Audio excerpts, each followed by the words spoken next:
Vous savez ce qui est pire que d'être oublié par sa famille? Qu'on se souvienne de vous, juste assez, pour vous demander de remplir les verres. C'était le 40e anniversaire de mariage de mes parents. Un banquet dans le jardin, des guirlandes lumineuses de location, et une playlist qui hurlait que notre heure de gloire remontait aux années 80. Tout le monde était là. Les cousins, les beaux-parents, et même ce voisin bizarre, qui m'appelle encore « gamin », alors que j'ai 33 ans, et que je paie ma propre assurance maladie. Et moi? J'étais dans un coin, en train de remplir des pichets de sangria, comme un stagiaire non payé, à une fête où je n'avais même pas confirmé ma présence. Je m'appelle David. Mouton noir par le sang, paillasson par défaut. Et pendant la majeure partie de ma vie, j'ai joué le rôle de celui qui rend service. Vous savez, le genre « David, tu peux aller chercher de la glace » ou « David, prends la photo de groupe, tu es doué avec les téléphones ». Que Dieu préserve quiconque de me demander, ne serait-ce qu'une fois, comment se passe ma vie. Alors, quand mes parents ont réuni tout le monde pour un toast, je m'attendais à une énième série de souvenirs mielleux, et de rires gênés. Mais ce qui a suivi, c'était tout autre chose. Ma mère s'est levée, le verre levé, ses perles parfaitement assorties à son botox. Avant de terminer cette magnifique soirée, nous avons une surprise. Mon père a enchaîné, nous emmenons toute la famille à Hawaï, la semaine prochaine. Une deuxième célébration. Juste nous, et les personnes qui ont rendu nos vies si spéciales. Des exclamations de surprise ont retenti. Des applaudissements ont suivi. Quelqu'un a crié « Aloha, bébé ». Et moi? J'ai scié. J'ai attendu. Peut-être qu'ils avaient juste oublié de me le dire plus tôt, après tout, ce n'est pas bien grave. Alors j'ai demandé, sincèrement confus, à quelle heure est le départ? Mon père n'a même pas scié, tu ne le sais pas, parce que tu ne fais pas partie du voyage. Le silence s'est installé. Ma colonne vertébrale s'est transformée en glace. Puis, il a ajouté, sur un ton décontracté, comme s'il n'était pas en train de faire exploser une bombe sous ma cage thoracique, tu peux rester ici, pour garder les enfants. Il faut bien que quelqu'un se rende utile. Utile? Comme une tondeuse à gazon, ou un générateur de secours.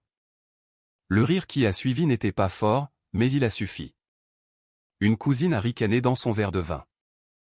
Mon oncle a chuchoté quelque chose derrière sa main. Ma sœur, l'enfant chéri de la famille, a ricané et a dit, classique David, toujours le dernier au courant des notes de service.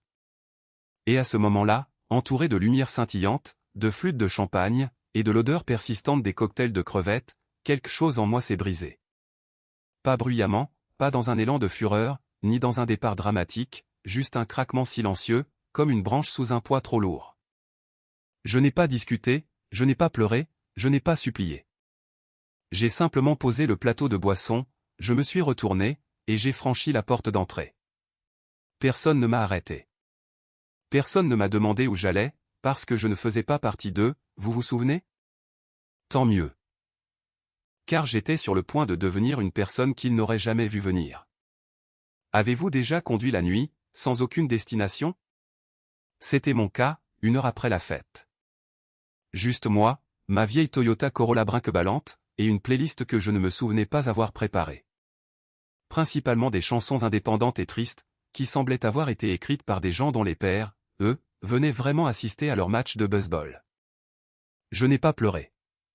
Ce n'est pas parce que je n'avais pas mal, j'étais profondément blessé, mais j'avais épuisé toutes mes larmes pour ces gens, il y a déjà des années. On ne peut arroser des plantes mortes que pendant un certain temps, avant de réaliser qu'elles sont simplement en plastique. À la place, je me suis garé devant un restaurant ouvert 24 heures sur 24, je me suis installé dans un box, sous des néons vacillants, et j'ai commandé des pancakes que je n'ai pas touchés.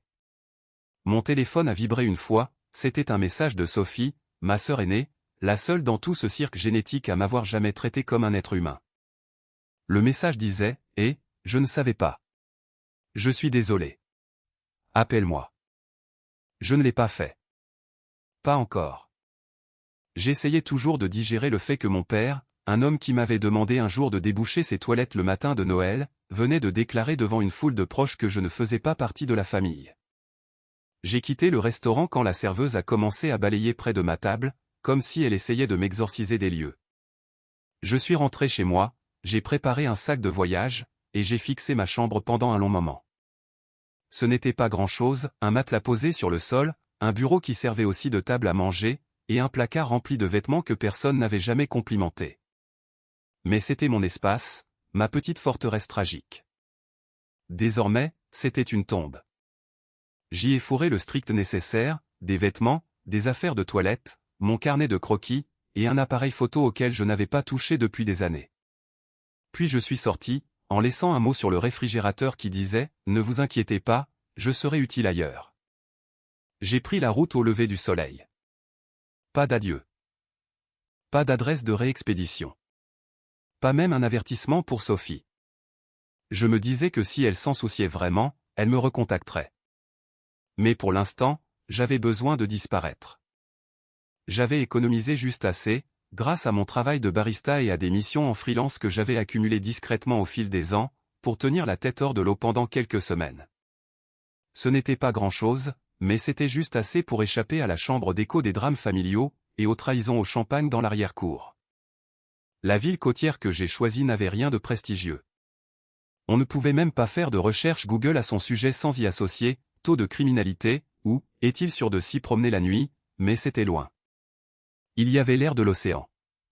Et le meilleur dans tout ça, c'est que personne là-bas ne me connaissait comme le figurant de la vie de ma propre famille. La première chambre que j'ai trouvée était présentée comme un « loft chaleureux au-dessus d'un bar ». Chaleureux était un bien grand mot.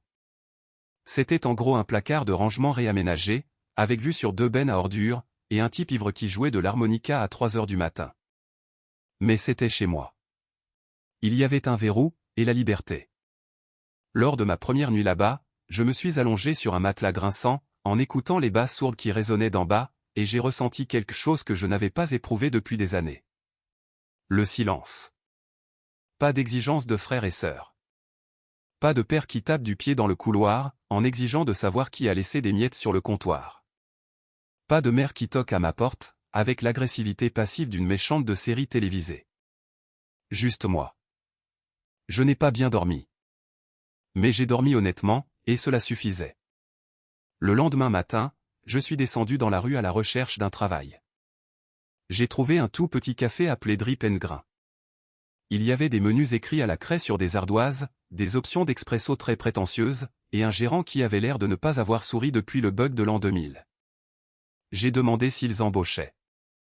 Il m'a jaugé du regard, de haut en bas, et a dit « Est-ce que tu sais faire chauffer du lait à la vapeur, sans faire de la mousse comme un enfant en bas âge qui éternue dedans ?» J'ai répondu « Je ne promets rien, mais j'ai de l'expérience, et de la déception à revendre. » Il m'a embauché sur le champ. Et c'est ainsi que ma nouvelle vie a commencé. Pas avec un coup d'éclat, pas avec un montage digne de TikTok, mais avec une machine à expresso qui fonctionnait à peine, et un tablier de barista qui sentait le lait d'avoine, et le regret. Et vous savez quoi? C'était parfait. Non pas parce que c'était facile, mais parce que pour la toute première fois de ma vie, chaque épreuve était la mienne, et je l'affrontais par moi-même. Le café était un ancien garage réaménagé, qui avait de la personnalité. Et par personnalité, je veux dire que la machine à expresso faisait un bruit de personne asthmatique. Les pâtisseries provenaient probablement, en contrebande, d'une station-service, et la musique alternait entre du jazz de fond, et le bruit d'une chèvre qui hurle. Mais cela payait, un peu. Et cela venait avec un seul et unique avantage, Sheila. Sheila était la responsable de l'équipe du matin, reine du sarcasme, et propriétaire d'au moins 6 piercings au nez. J'ai arrêté de compter après la 2e semaine. Elle avait des cheveux qui ressemblaient à une tache de peinture renversée, et un rire qui poussait les clients à donner plus de pourboire, ne serait-ce que pour qu'elle s'arrête. Elle portait aussi des t-shirts avec des messages du genre « Le café est mon mécanisme de survie » et « Ne me parlez pas tant que je ne suis pas morte à l'intérieur ». Le courant est passé tout de suite entre nous. « Tu es nouveau ?» m'a-t-elle demandé dès mon premier jour, en observant mes baskets de friperie, et mon regard de biche surprise par des phares de voiture. « C'est si évident que ça ? Seulement parce que tu as l'air d'un étudiant en littérature triste, qui se serait égaré dans la mauvaise dimension temporelle. » C'était de bonne guerre. Sheila n'a pas cherché à en savoir plus. Elle ne faisait pas partie de ces gens qui vous harcèlent pour connaître votre histoire du genre « Qu'est-ce que tu fais là ?» Elle m'a simplement montré comment utiliser la caisse, comment insulter la machine à expresso lorsqu'elle se bloquait, et comment gérer les habituels, comme Derek double dose, qui laissait des coupons de réduction périmés en guise de pourboire, et appelait tout le monde « champion ». Les jours se sont mis à se confondre. Je me réveillais au son des bagarres de bar juste sous ma chambre, je faisais des quarts de travail de 6 heures, je versais de la caféine hors de prix dans des tasses aux prénoms mal orthographiés, et je m'écroulais dans mon lit, en sentant le sirop de vanille, et les espoirs brûlés. Mais, bizarrement, j'allais bien. Plus que bien. Je ne jouais la comédie pour personne. Pas de sourire forcé pour tante Linda. Pas besoin de faire semblant d'être utile. Pas d'obligation familiale. Juste moi, un moulin à café déglingué, et Sheila qui me criait « David, s'il te plaît, n'essaie pas de faire mousser le lait d'amande comme s'il te devait de l'argent. » C'était chaotique. C'était réel. Et je ne m'étais pas senti aussi ancré dans la réalité depuis des années. Après environ 3 semaines, je suis dans un prêteur sur gage, pendant mon jour de congé. Je ne cherchais rien de particulier, je tuais principalement le temps, tout en espérant éviter les interactions humaines. Mais c'est là que je l'ai vu, un vieil appareil photo Nikon tout cabossé, posé dans une vitrine poussiéreuse, comme un orphelin qui attend d'être adopté. Je l'ai fixé pendant 10 bonnes minutes. Voyez-vous, à l'époque d'avant, c'est-à-dire au lycée, j'étais ce gamin toujours muni de son appareil photo, membre du club de l'album de fin d'année, et du journal de l'école. J'ai même remporté, une fois, la 2e place dans un concours de photo local. Mon père avait qualifié cela de « joli passe-temps », avant de me dire d'acquérir une vraie compétence. Finalement, j'ai fini par arrêter complètement de prendre des photos. Mais maintenant, debout dans ce prêteur sur gage, avec seulement 20 $ en poche, et l'envie irrépressible de créer quelque chose qui ne soit pas un cappuccino, je l'ai acheté. Il était vendu avec un objectif rayé, une batterie à moitié vide, et absolument aucun mode d'emploi, mais il était à moi. J'ai passé les jours suivants à prendre des clichés de docker, de chats de gouttière, de trottoirs pluvieux, et d'enseignes aux néons de restaurants qui brillaient comme des fantômes. Rien de poli, rien de sélectionné avec soin, juste des instants de vie. Au café, Sheila l'a remarqué, « Tu fais des photos artistiques maintenant ?» m'a-t-elle demandé, en jetant un coup d'œil par-dessus mon épaule, pendant une pause cigarette. J'ai haussé les épaules, ça m'aide à respirer. Elle a allumé sa cigarette, et a expiré lentement, c'est mieux que la thérapie. Et c'est moins cher, aussi. Les choses restaient difficiles. Je mangeais beaucoup trop de nouilles instantanées. Mon propriétaire oubliait sans cesse de réparer le chauffage. Je portais les 3 mêmes chemises à tour de rôle, comme si je jouais dans ma propre sitcom personnelle intitulée à peine fonctionnelle, Les années David. Mais je vivais de manière authentique, sans m'excuser d'exister. Et pour une fois, personne ne me demandait de faire du babysitting, d'aller chercher des chaises, ou de jouer les figurants dans leurs vacances de rêve à Hawaï. Puis, un soir, alors que j'étais en train de fermer le café, mon téléphone a vibré. C'était un message de Sophie, et j'ai appris ce qui s'est passé à la fête. Je suis tellement désolé. Est-ce qu'on peut se parler? J'ai fixé le message pendant 5 bonnes minutes. Une partie de moi voulait jeter le téléphone dans l'évier industriel du café. Une autre se souvenait que Sophie avait toujours été différente. Elle ne riait pas quand mon père faisait des blagues à mes dépens. Une fois, elle m'avait glissé discrètement une part de gâteau supplémentaire, après que mon anniversaire avait été accidentellement oublié, pendant le week-end de remise des diplômes de Daniel. Mais malgré tout, je n'étais pas sûr de moi. Alors, j'ai fait ce que n'importe quel homme émotionnellement indisponible, et ayant des problèmes de confiance, aurait fait. Je l'ai laissé en vue. La première photo qui m'a vraiment forcé à m'arrêter pour la contempler représentait un filet de pêche brisé, emmêlé sur un poteau de quai rouillé, avec le soleil qui filtrait à travers, comme du sang doré. Je ne savais pas ce qui m'avait poussé à prendre ce cliché.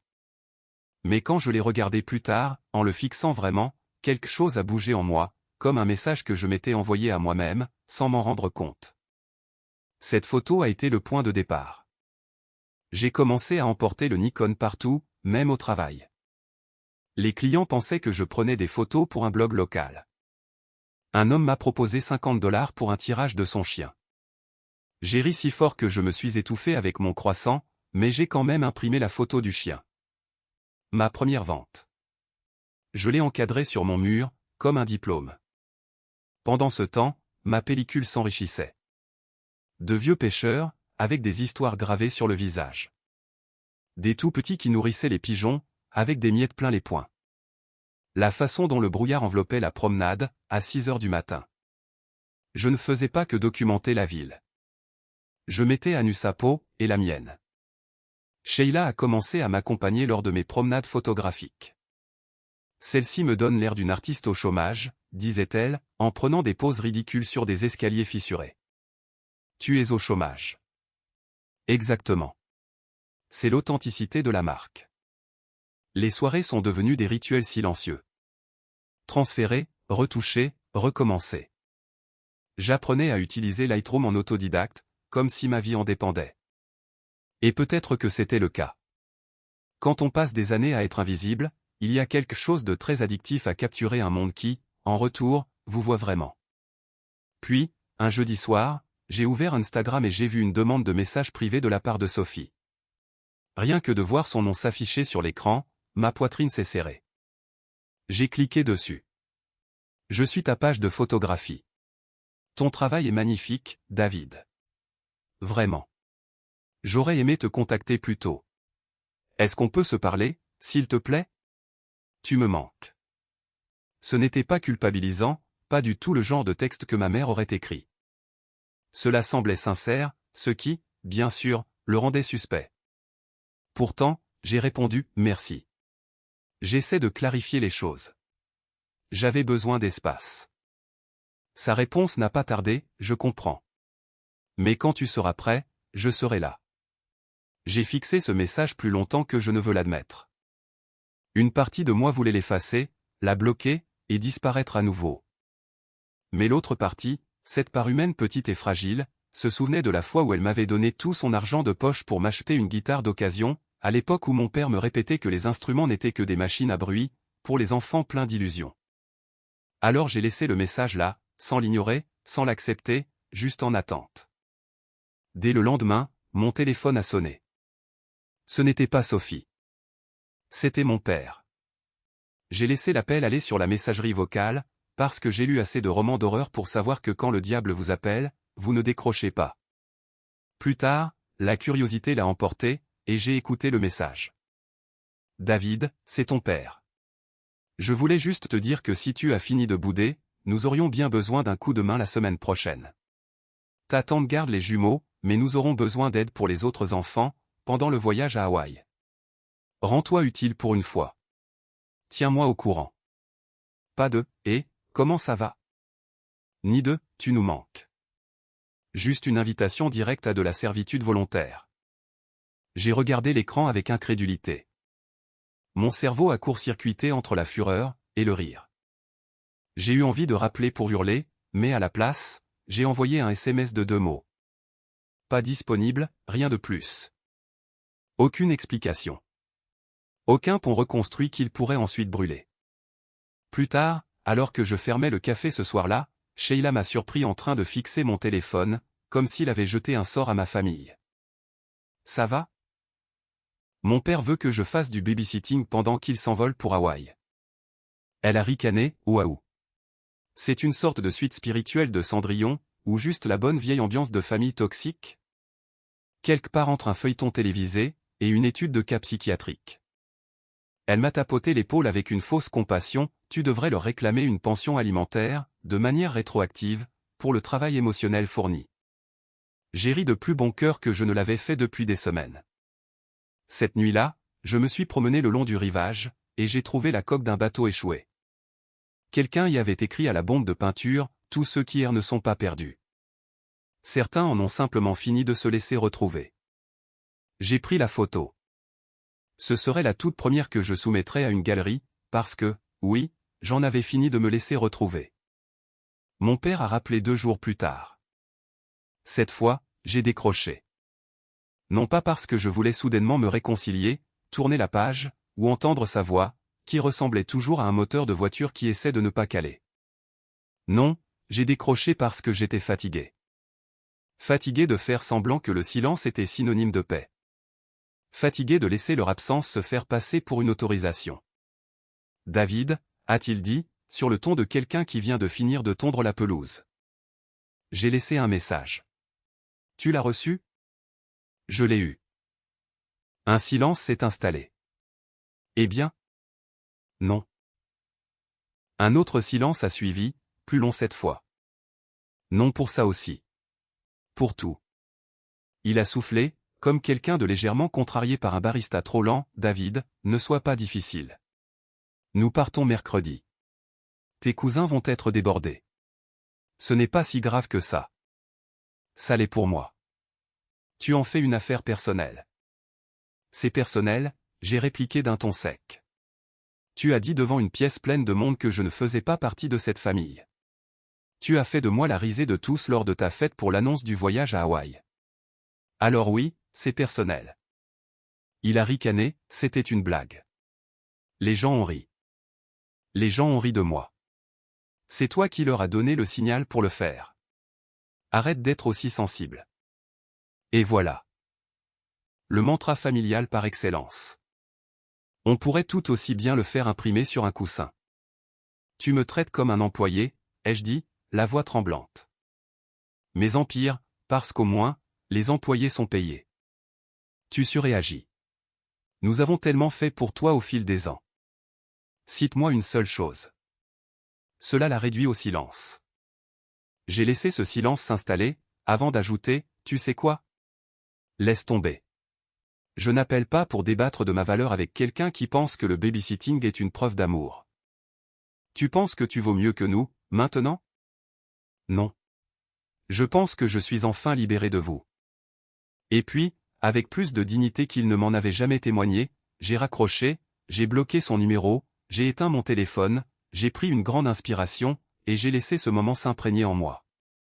Ce calme étrange qui s'installe, après avoir jeté une chaise à travers une fenêtre mentale que l'on fixait depuis des années. Ce soir-là, j'ai publié une photo, que je décidais de prendre, montrant les vagues se brisant contre la jetée, les éclaboussures captant la lumière du soleil comme du verre se brisant en plein vol. La légende disait, parfois, la paix ne vient pas du fait d'être inclus. Elle vient du fait de s'en aller. Le lendemain, Sheila m'a tendu un prospectus, exposition en galerie, a-t-elle dit, en le faisant glisser sur le comptoir, comme s'il s'agissait d'un document confidentiel. Les photographes locaux peuvent soumettre leur candidature. Je t'ai déjà inscrit. Ne me remercie pas. J'ai écarquillé les yeux, tu as fait quoi? Tu es doué, David. Arrête de faire semblant du contraire. Je bosse dans un café qui écrit Lily avec 3 L. Et maintenant, tu vas montrer au monde que tu es bien plus que ça. Choisis 5 photos. Soumets-les d'ici vendredi, ou je le fais à ta place. Et crois-moi, je choisirai celle où tu as l'air d'un pigeon hanté. Malgré mon anxiété, j'ai soumis les photos. 5 au total. Le filet sur le quai. Le bateau peint à la bombe. Une pause longue d'un bus s'éloignant dans le brouillard. Sheila sur le toit, faisant un doigt d'honneur au ciel. Et cette mouette, que j'avais capturée en train de fixer le vide, comme si elle avait des impôts impayés. Je ne m'attendais pas à grand-chose, mais 2 jours plus tard, un email est apparu. Félicitations. Votre travail a été sélectionné pour l'exposition. Vernissage dans 3 semaines. J'ai regardé l'écran comme s'il lui était poussé des bois de serre. Sheila a hurlé de joie. Les clients ont applaudi. Mon patron m'a demandé si cela signifiait que je démissionnais. Pour la toute première fois de ma vie, les gens prêtaient attention à quelque chose que j'avais créé. Pas à quelque chose que j'avais transporté, pas à quelque chose que j'avais réparé, ni à la fête d'un autre que je nettoyais en silence. Sophie m'a envoyé un autre message ce soir-là. Elle disait avoir vu l'annonce de la galerie sur Facebook. Elle a ajouté que ma mère racontait à tout le monde qu'elle avait toujours su que David avait une âme d'artiste. J'ai simplement répondu, dis-lui qu'elle n'est pas invitée. D'après ce que j'ai appris, grâce au flux régulier de captures d'écran de Sophie, et de ses messages du genre, tu ne vas pas le croire, le voyage à Hawaï a tourné à un mélange entre une crise de télé-réalité, et une histoire d'horreur de babysitting trouvée sur Internet. Apparemment, dans toute la famille, il n'y avait pas une seule âme réellement qualifiée pour gérer 5 enfants en bas âge, 2 adolescents grincheux, et un oncle persuadé que la crème solaire est une conspiration gouvernementale. Ma cousine Tania est partie dès le 2e jour, parce que l'un des enfants lui avait jeté un crabe au visage. L'enfant chéri en personne, ma sœur Jessica, aurait fait une crise de nerfs complète, lorsque ses sandales de marque ont été éclaboussées par de l'eau de mer non filtrée. Elle est partie furieuse, et a essayé de réserver une suite individuelle dans un complexe hôtelier. Mon père a refusé, affirmant qu'elle ramenait tout à elle. Je sais. J'ai hurlé de rire. Mais voici la meilleure partie. Ils ont appelé Sophie pour lui demander de prendre l'avion, afin de venir les aider. Elle a dit non. Apparemment, elle aussi en avait fini de se rendre utile. De retour sur le continent, j'étais en pleine phase de réussite, fauché mais heureux. J'ai pris plus d'heures de travail au café, mais cela ne me semblait plus être un fardeau. Je faisais des retouches photos en douce pendant les heures creuses, et Sheila me présentait fièrement aux clients comme notre génie local, l'artiste en route pour les galeries, le lutin de l'art armé de son appareil photo. Et j'ai commencé à remarquer quelque chose de nouveau. Les gens me voyaient enfin. Les habitués du bar me faisaient de grands signes quand je passais. Un docker m'a arrêté pour me dire « Eh mec, tu m'as donné l'air cool sur cette photo. Mon gamin l'a imprimé pour l'école. » J'ai ri, et je lui ai dit qu'il était déjà cool, et que je n'avais fait que le capturer. J'ai même commencé à suivre un cours de photographie locale, le mercredi. Rien de formel, juste un groupe de marginaux passionnés d'art, qui partageaient des conseils, et se taquinaient sur leurs clichés respectifs. Pour la première fois depuis une éternité, j'avais une bande d'amis. Des gens qui ne savaient rien de mes drames familiaux, qui s'en moquaient, et qui m'appréciaient simplement pour ce que j'étais. Et plus je m'investissais dans cette nouvelle vie, plus les fantômes cessaient de venir frapper à ma porte. Sauf un. Sophie. Elle continuait à prendre des nouvelles. Jamais insistante, toujours chaleureuse. Elle m'envoyait des photos de son chien dans des costumes d'Halloween ridicules, ou des mèmes expliquant que les benjamins de la famille servent de bétail de soutien émotionnel. Elle me donnait des nouvelles sur ma mère, qui faisait toujours mine de croire que j'avais pris un congé sabbatique, et que je reviendrais à la raison dès que j'aurais compris ce que signifie la famille. C'est amusant, car j'avais justement compris ce que signifie la famille, mais pas de la manière qu'il l'entendait. Un soir, après la fermeture, je me suis promené seul sur la jetée. Le vent était froid, mais pur.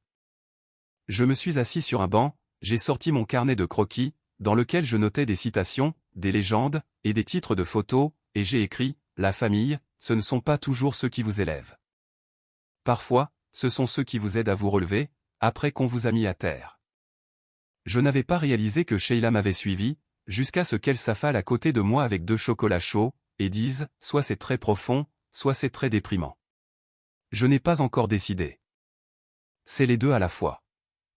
Elle a acquiescé, cool. Écris ça sur le mur de ta galerie. J'ai cligné des yeux, attends, il nous laisse faire ça? Oui. Tu n'as pas lu le dossier de l'artiste? Il y a un espace à côté de tes œuvres. Tu peux y inscrire une citation, une biographie, ou le monologue existentiel de ton choix. Est-ce que je peux juste dessiner un doigt d'honneur? Trop subtil. Nous sommes restés assis là pendant un moment, à siroter notre chocolat, tout en regardant l'océan gonfler ses muscles contre les rochers, comme un adolescent qui essaie d'impressionner son rendez-vous amoureux. Puis elle a demandé, « Ta famille est au courant pour l'exposition? » Plus ou moins. Mon père pense probablement que je travaille dans un kiosque de vente de protège-écran. Tu veux qu'ils viennent? J'y ai réfléchi. La réponse courte, absolument pas. Mais la réponse longue, je veux qu'ils soient au courant, pas pour qu'ils viennent, mais juste pour qu'ils réalisent qu'ils s'étaient trompés. Eh bien, a-t-elle dit, en trinquant sa tasse contre la mienne. C'est poétique. On devrait se faire des tatouages assortis. Commençons déjà par faire des expositions de galeries assorties. Nous avons ri. Et à ce moment précis, sous un ciel orange brûlé, aux côtés d'une fille qui comprenait la bizarrerie bien mieux que n'importe quel membre de ma propre famille, j'ai ressenti quelque chose d'inattendu. Ni rage, ni rancœur. Juste de la paix. L'activité était calme au café, ce matin-là. La pluie s'accrochait aux fenêtres, comme des voisins curieux. J'étais en plein milieu d'une tentative d'art sur mousse de lait, un essai lamentable de feuilles qui ressemblait plutôt à un calmar en train de se noyer, quand la clochette au-dessus de la porte a tinté. Je n'ai pas levé les yeux tout de suite. Pas avant d'avoir entendu cette voix, David. Je me suis figé. Il était là. Mon père, debout dans un sweat à capuche qui semblait ne pas avoir vu une machine à laver depuis l'administration Obama.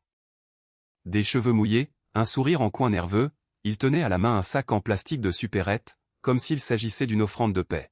« Salut », a-t-il dit, sur un ton tout à fait naturel, comme s'il ne m'avait pas annoncé que je ne faisais pas partie de la famille, avant de tenter de m'enrôler pour du travail d'enfant non rémunéré. « Tiens donc », ai-je répondu d'un ton totalement neutre. Je ne savais pas que les fantômes faisaient des courses. Il a ricané, mal à l'aise. « Ça t'ennuie si on discute ?» Sheila a levé les yeux depuis l'arrière-boutique, a vu mon expression, et a immédiatement commencé à essuyer un comptoir pourtant déjà propre, avec une force capable d'effacer les traumatismes. Elle est restée à portée de voix, fidèle comme un pitbull portant de l'eyeliner. J'ai fait un signe de tête vers une table sur le côté. Mon père s'est assis, comme s'il s'installait délicatement dans un confessionnal. J'ai entendu parler de l'exposition, a-t-il dit. Ah oui, ai-je répondu. Le réseau de commérage de maman a-t-il enfin réalisé que j'existais à nouveau? Je suis venu pour te dire que je suis fier de toi. Non, tu ne le es pas. Si, je le suis. Je sais que je ne l'ai pas assez dit, mais... Tu ne l'as pas dit du tout, ai-je coupé. Tu penses qu'il suffit de me dire que je ne fais pas partie de la famille, puis de débarquer juste parce que je figure sur un prospectus, pour que tout soit pardonné? Il a soupiré, j'étais sous pression. La fête, l'organisation. Je me suis penché en avant, arrête. Tu n'étais pas stressé. Tu étais suffisant. Tu voulais faire ton spectacle. Tu voulais que tout le monde voie ta famille parfaite. Et je ne cadrais pas avec ton image de marque. Alors, tu as fait de moi la cible de tes plaisanteries. Pour une fois, il s'est adossé à sa chaise, sans voix. J'ai poursuivi, d'une voix plus douce à présent, mais ferme. Tu ne peux pas parachuter ici, maintenant que les gens pensent que je vaux quelque chose. Tu ne peux pas faire semblant d'avoir toujours cru en moi, alors que tu ne croyais même pas que je méritais une place à votre table. Je sais que j'ai merdé, a-t-il dit. Je ne veux juste pas te perdre pour toujours. Je l'ai regardé droit dans les yeux, c'est déjà fait. Tu ne t'en es juste pas rendu compte, avant que les gens ne commencent à m'applaudir. Puis je me suis levé, j'ai du travail. Voilà la porte. Prends-la. Il a hésité, pensant peut-être qu'il y aurait une étreinte, ou une réconciliation théâtrale. Il n'en a rien été. Dès qu'il est parti, Sheila s'est approchée, et a essuyé la table où il s'était assis. Tu veux que je jette de l'eau bénite, ou juste de l'eau de Javel? Les deux. Ce soir-là, j'ai marché seul sur la jetée. L'appareil photo en bandoulière, la pluie sur le visage, j'ai pris une photo de la vitrine vide du café, un reflet de l'endroit où je m'étais tenu, en disant enfin les choses que j'avais ravalées pendant des décennies. Sophie m'a envoyé un message plus tard. Elle avait appris sa visite. Elle m'a demandé si j'allais bien. J'ai écrit, oui, je lui ai enfin dit la vérité. Cela n'avait pas un goût de vengeance, c'était plutôt une libération. Elle a répondu, je suis fier de toi, David, d'être parti, et de t'être choisi toi-même. Je serai là, à la galerie. Si cela te convient. J'ai fixé le message pendant un moment, puis j'ai tapé, c'est bien plus que convenir. C'est parfait. La galerie était pleine à craquer. Un petit espace, de haut plafond, avec assez de termes techniques prétentieux qui fusaient pour étouffer un étudiant en philosophie.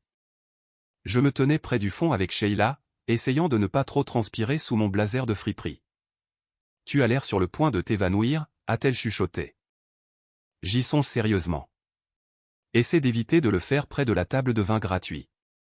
C'est là que je me gare pour la soirée. Ce rire m'a fait du bien. Les lumières étaient chaleureuses. Ma section se trouvait près du mur du fond. 5 tirages soigneusement encadrés, avec ma citation imprimée en caractères gras en dessous d'eux, parfois, la paix ne vient pas du fait d'être inclus. Elle vient du fait de s'en aller. Les gens lisaient ces mots, s'arrêtaient, puis regardaient les photos comme s'ils me voyaient moi, et pas seulement ce que j'avais photographié.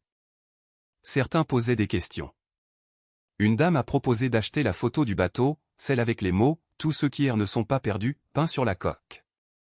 Je l'ai vendue pour $250. Ma toute première vraie vente. J'ai eu l'impression qu'on venait de me greffer une nouvelle colonne vertébrale. Sophie est arrivée au milieu de la soirée.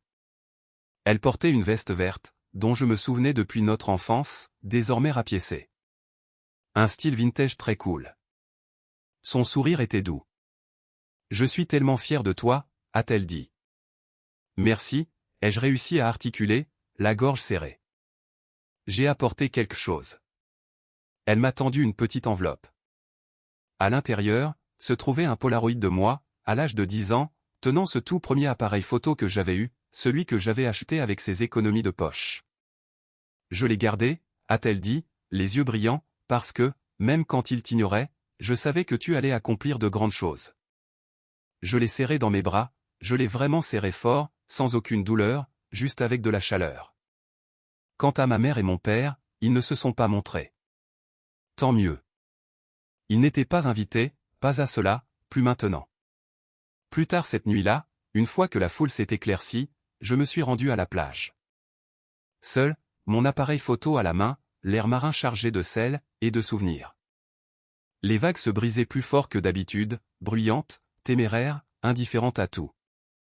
J'ai installé mon trépied, j'ai cadré l'horizon, et j'ai déclenché l'obturateur, juste au moment où une vague massive est entrée en collision avec les rochers, pour exploser vers le ciel.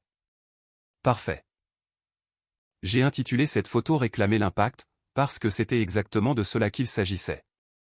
Ils avaient essayé de me réduire à un assistant, à un serviteur, à une simple note de bas de page familiale. Mais j'ai réécrit l'histoire, non pas par dépit, mais parce que je n'avais d'autre choix que de devenir celui qu'ils refusaient de voir. Alors, quand les gens me demandent si je leur ai pardonné, je réponds ceci, les vagues ne s'excusent pas de se briser contre les falaises. Elles se contentent de façonner la côte.